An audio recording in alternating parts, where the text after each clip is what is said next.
The British Award winners from Athens in Greece, the latest from Podnews.net with AdvertiseCast. In London, the winners of the British Podcast Awards were announced. Podnews' Sam Sethi handed the Gold Award for Best News and Current Affairs Podcast to The Guardian's Today in Focus.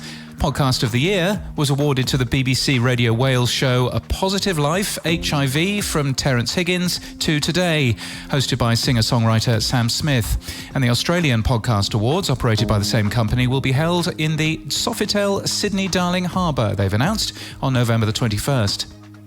Daniel Ek guests on the latest episode of Diary of a CEO with Stephen Bartlett. In it, he claims that Apple is hurting customers. So many of the tactics that made Apple the rebel kind of thing are now stifling innovation, he says, and it's really hurting consumers to a great extent.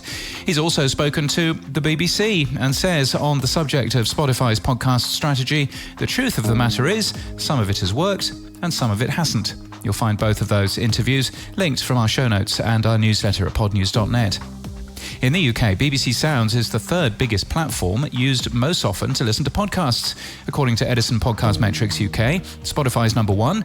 Speaking on the Podnews Weekly Review, Edison research's Melissa Kishi also reveals big differences with Joe Rogan's audiences in the UK and the US.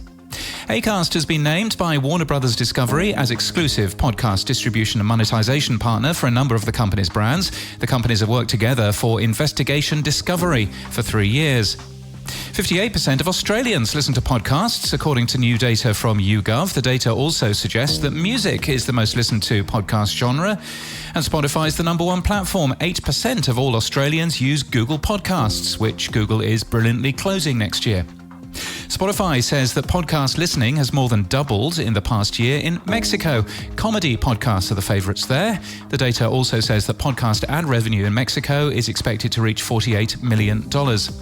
And Podwise has been launched. It's an AI-powered note-taking app for podcasts. Tomorrow is International Podcast Day 2023. Have a great day and tell someone about your favourite show.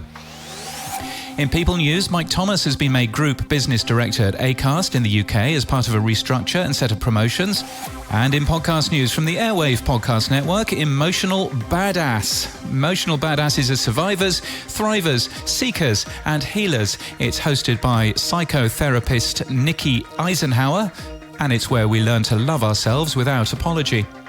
Powering Travel is to return for a new season later in the year. The company announced this show has a listenership spanning across 140 countries and boasting over 64,000 downloads, and has become a vital resource for anyone operating in the travel industry.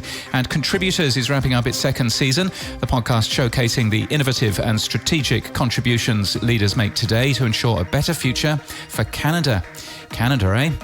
This podcast is sponsored by AdvertiseCast. AdvertiseCast connects thousands of podcasts with thousands of advertisers and has been matching podcasts with brands since 2016. Find your fit. Join AdvertiseCast, the premier podcasting network, at advertisecast.com. And we thank them for their support this month.